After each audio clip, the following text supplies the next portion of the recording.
আজকে এই এলাকাতে আমরা চেষ্টা করেছি যে আমাদের ছেলেদের যতদূর সম্ভব বিভিন্ন চাকরি করে দেওয়া। আমরা বেসরকারি খাতে কয়েকটা এগিয়ে ফেরানোর চেষ্টা করেছি। এটা এই জন্য করে সরকারি খাতে সবসময় সম্ভব হয়।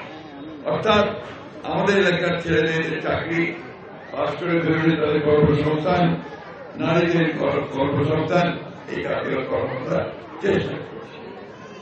প্রিয় ভাই বোনেরা, আপনারা আমাকে খুব ভালোভাবে এইভাবে জানেন, আলমগীর স্যার হিসেবে সবাই জানেন, তাই না? সবাই আলমগীর স্যারের ছোট বাচ্চারা বলে, বড়টা আলমগীর স্যার বলে, বয়স্ক মানুষ আছে তারা আলমগীর স্যার বলে না। কারণ একটাই যে আমি 6 বছর শিক্ষকতা করেছি এবং এই কারণে আমার সকলের সঙ্গে আর্থিক সম্পর্ক রয়েছে। আমি যখন এখানে প্রথম বিএনপি শুরু করি তখন বিএনপি কিন্তু ছিলই না বলা যায়, সব আপনার জাতীয় পার্টি হয়ে গেছে। ওই জাতীয় পার্টিকে ঠেকানোর জন্য আমি আমার ছাত্রদের নিয়েই কিন্তু প্রথম আপনার যখন রাজনীতিতে আসি তাদেরকে নিয়েই আমি এই কাজ শুরু করেছি।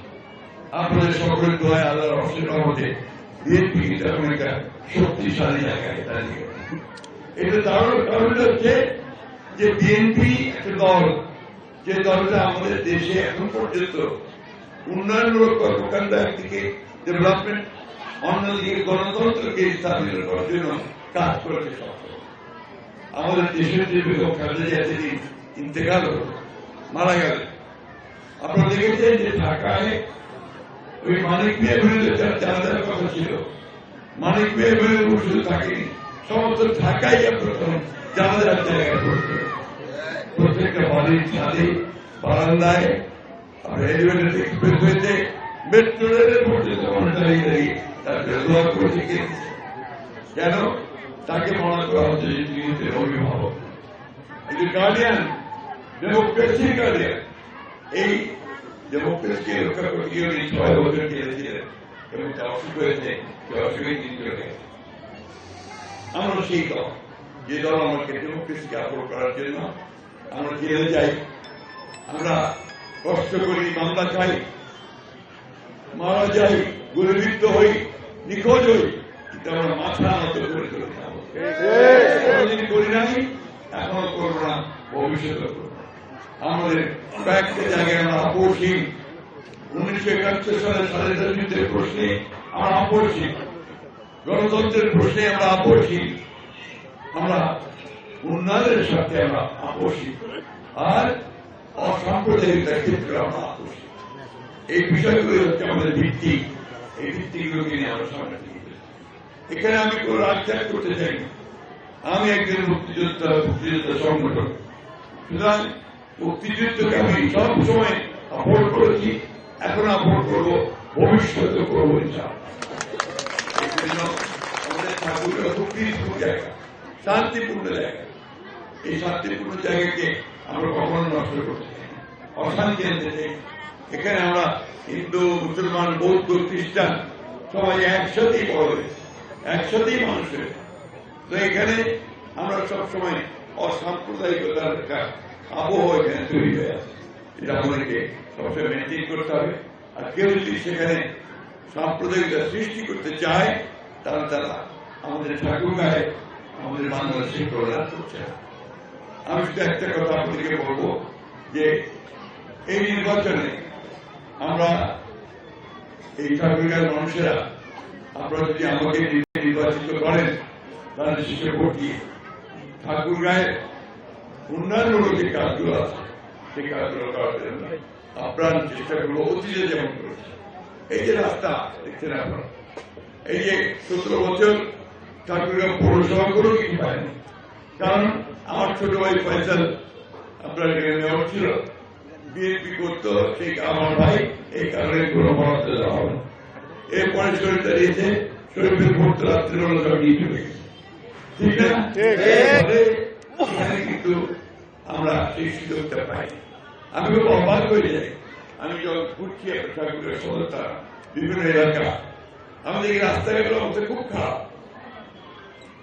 14 বছর কি হলো, 15 বছর কি হলো, ঠাকুর পৌরসভার এই হাল কেন? আর ঠাকুর পৌরসভার লোকগুলো তো কোনো দোষ করে নাই, আমি দোষ করতে পারি।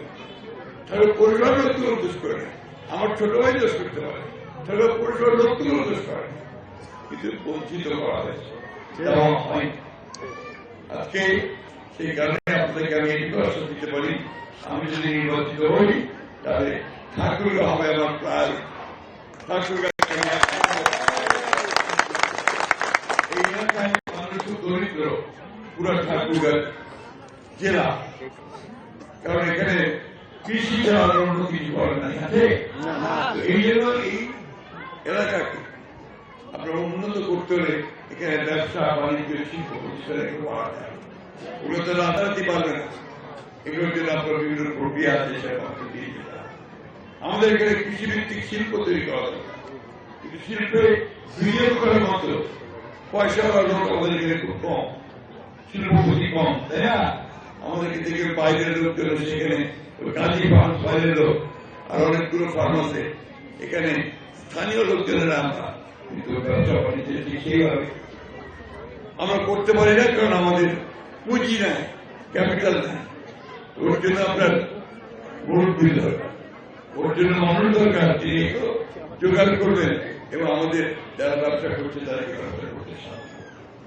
চাকরি বাকরির ক্ষেত্রে একই অবস্থা, যে মুরব্বী না থাকে চাকরি বাকরি হয় না, আমাদেরও সেইভাবে চিন্তা করতে হবে। আমাদের স্কুলগুলো এখানে, আমাদের হাই স্কুল এবং ঠাকুরগাঁ গার্লস স্কুল, এই দুইটা স্কুল ভালো স্কুল, বাকি স্কুলগুলো ভালো না, তাদের মানও খুব খারাপ। আমি সেদিন আপনার রিভারেবল স্কুলে গেছি, আমার মন খুব খারাপ। এত পুরানো একটা স্কুল, তার কোন মেনটেন নাই, ম্যানেজমেন্ট নাই, শিক্ষক নেই, এর তো আশ্চর্য শহরের স্কুল, জেলা শহরে কেন দেখার কেউ ছিল? এগুলোকে একটু দেখবে, এগুলোকে আপনার ঠিক মতো নালিশ করবে, লালন পালন করে সেগুলো করেছে। এইগুলোর জন্যই আমি ঠাকুরগাঁতে আপনাদের সহযোগিতা চাই, আমি কাজ করতে চাই, আপনারা আমাকে সাহায্য করবেন, আমাদেরকে শীর্ষে যদি ভোট দেন তাহলে আমাদের এখানে একটা বিরাট পপুলেশন আছে যারা কিন্তু আপনার সনাতনী ভাবে বিশ্বাস করে। আমার অনুরোধ থাকবে আমার মুসলমান ভাইদের কাছে যে আপনারা তাদেরকে সবসময় নিজের ভাইয়ের মতো, বোনের মতো দেখবেন, কারণ আমরা এইভাবে মানুষের চিন্তা করতে, এইভাবেই মানুষ, এইভাবেই চলি আমরা, তাই না? সকালে মুক্তি, বিকালের মুক্তি, এখানে যেন ভিন্ন চিন্তা এখানে মাথার মধ্যে না আসে।